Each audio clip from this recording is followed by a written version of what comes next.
ओम शांति। आज सुनते हैं प्यारे बाबा की 9 सितंबर की मुरली से दिल में छपने वाली गहराई की बातें।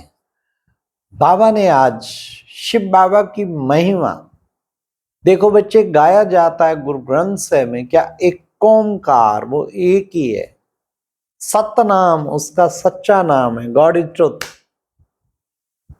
फिर कर्ता पुरख करण करवनहार वही है।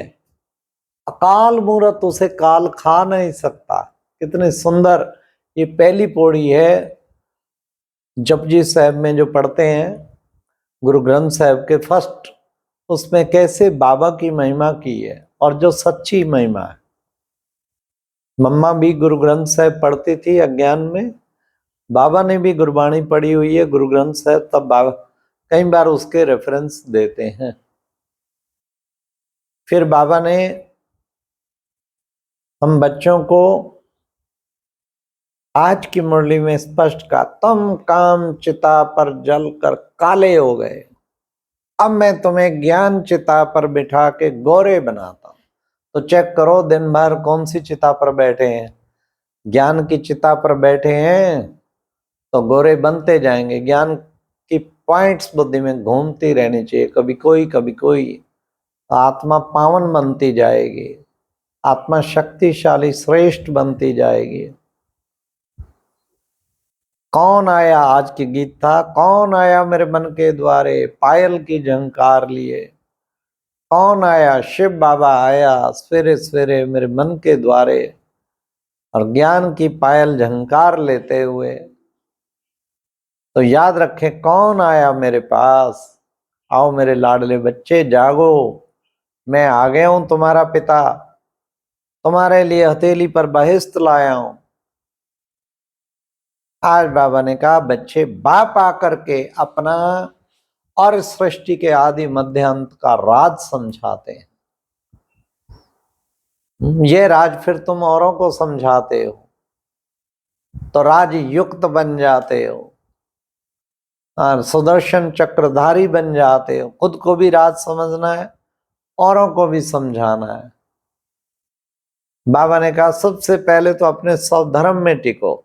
देखो बच्चे, आत्मा ही है कहती है मैं बैरिस्टर बनती हूं, मैं डॉक्टर बनती हूं। अपने को आत्मा समझना है, शरीर ही आत्मा समझना। आत्मा ही इन शरीर के ऑर्गन्स के द्वारा पार्ट बजाती है। चेक करो, दिन में अभ्यास करो। मैं आत्मा आंखों द्वारा देख रही हूं, क्या सचमुच आंखें अलग और मैं आत्मा अलग हो जाती हूँ। मैं आत्मा इस मुख के द्वारा बोल रही हूँ, मैं आत्मा इन कानों द्वारा सुन रही हूँ।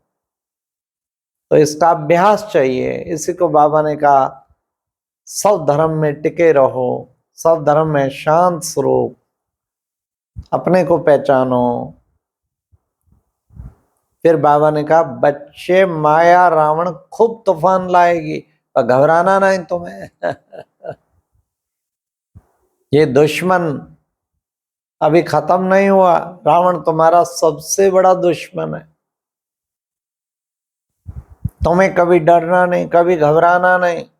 तुम्हें विजयी रतन बन के दिखाना है। कलप कलप तुमने विजय प्राप्त की है, तो अब क्या बड़ी बात है। अच्छा पुरुषार्थ करके दिखाना है, श्रेष्ठ पुरुषार्थी बनना है। आज बाबा ने कहा बच्चों को ईश्वरीय पढ़ाई पढ़ने का एक नशा होना चाहिए। रोज समझना चाहिए कि हम ईश्वरीय कॉलेज में जा रहे हैं और ईश्वरीय पढ़ाई पढ़ने, ईश्वर पढ़ाई पढ़ाते हैं। बच्चे जितना पढ़ाई पढ़ेंगे पढ़ाएंगे उच्च पद पाएंगे। देखो तुम्हारे मम्मा बाबा खूब पढ़ाई पढ़ते पढ़ाते हैं, इसलिए उच्च पद पाएंगे। तुम भी मम्मा बाबा समान ऐसे पढ़ाई का होना रहना चाहिए। ये बाबा ने आज कहा कि बच्चे तुम कौन हो, सब तुम हो ईश्वरीय संतान। फिर बाबा ने कहा तुम हो रूहानी सोशल वर्कर।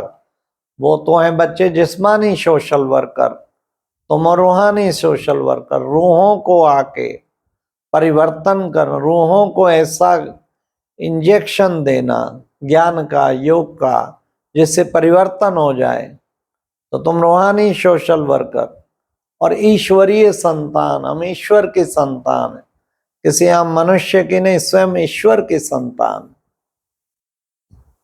बाबा ने कहा गाया भी जाता है, मूत पलीती कपड़ होए, ले साबुन लइए हो तोए, पर ये मत पापा के संग, ओ तोपे नावा के रंग। ये गुरु ग्रंथ साहिब का तुक है। मतलब जब तुम्हारा शरीर आत्मा सब मूत पलीती हो जाता है, ले साबुन लइए, दे ज्ञान का साबुन लेके उसे धो दो। पर ये मत पापा के संग, पाप करते करते बढ़ते जा रहे हो, मैले होते जा रहे हो। वो तो पेनावा के रंग, अर्थात जितना बाबा को याद करेंगे तो धुलता जाएगा। आज बाबा ने कहा मुझे याद करो तो तुम स्वर्ग के मालिक बनेंगे, तुम्हारे विक्रम विनाश होंगे, पाप सब भस्म हो जाएंगे, लेकिन तुम बस मुझे याद करो। एक बाप की याद के सिवाय और कोई याद आना नहीं चाहिए। आज बाबा ने कहा मैं परम पिता परमात्मा परे ते परे, परे ते परे परम धाम का रहने वाला हूं। शिव बाबा उस परे ते परे लोग परम धाम से आके हम सबका उद्धार करते हैं। फिर बाबा ने कहा विनाश ज्वाला प्रज्वलित हुई। कहां से प्रज्वलित हुई बच्चे? ज्ञान यज्ञ जो बाबा ने रुद्र ज्ञान यज्ञ रचा है, इससे विनाश ज्वाला प्रज्वलित हुई, और जिसमें सबकी अंतिम आहुति पड़नी है। स्वाहा। उससे पहले की अंतिम आहुति सारे विश्व की पड़े, बाबा ने कहा तुम अपनी अंतिम आहुति इसमें दे दो। स्वाहा। जो भी कमी कमजोरी है इस रुद्र ज्ञान यज्ञ में अपनी कमी कमजोरियों को समर्पित कर दें। ये बाबा ने खास कहा। और अपने को बार बार बाबा ने कहा अशरीरी आत्मा जो है वो समझना है। फिर बाबा ने कहा तुम श्री श्री के श्री श्री शिव बाबा की श्रीमत पर चलकर स्वर्ग के देवी देवता बन जाते हो, तो हर कदम पे श्रीमत का ध्यान रखना है। तो बाबा ने कहा कि श्रीमत से ही तुम्हारा कल्याण होने वाला है, कदम कदम बाप की श्रीमत लेनी है, ऐसा पुरुषार्थ करना है। फिर बाबा ने कहा कि बच्चे आज की मुरली में जो वरदान था, वरदान भी था मन वचन कर्म से, एक ही समय मन वचन कर्म से बाबा की सेवा करने वाले, साथ साथ मन वचन कर्म से साथ साथ सेवा करने वाले सफलता संपन्न भव।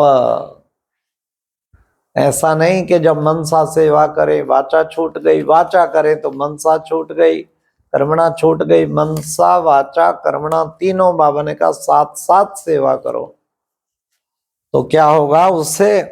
बाबा ने कहा उसके द्वारा सफलता संपन्न भाव, तुम्हें इतनी सक्सेस मिलेगी कि तुम महान आत्मा बन के चमक जाएंगे दुनिया में।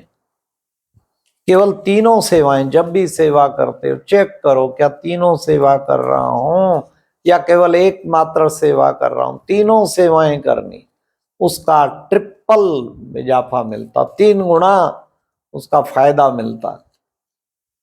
तो आज की मुरली में स्लोगन था शुद्ध संकल्पों को अपने जीवन का खजाना बना लो।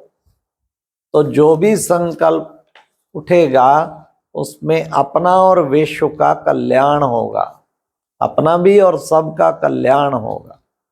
केवल करना क्या है? शुद्ध संकल्पों को अपना खजाना बना लो। ये शुद्ध संकल्प जो लगातार मनुष्य के अंदर चलते हैं उसको हम खजाना बना लें, फिर उससे बिल्कुल हमारा जीवन श्रेष्ठ बन जाएगा, उत्तम बन जाएगा। ऐसा पुरुषार्थ करने का दृढ़ लक्ष्य रखें। लक्ष्य ही लक्षण को लाएंगे, अपने जीवन में लक्षण बनाएंगे। अच्छा, ओम शांति। ये थी प्यारे बाबा की दिल में छपने वाली गहराई की बातें। आज दिन भर अपनी योग अग्नि प्रज्वलित रखनी है, योग युक्त रहना है, जिससे विक्रम विनाश हो, और आत्मक स्थिति में खूब अभ्यास करना है। ओम शांति। ओम शांति।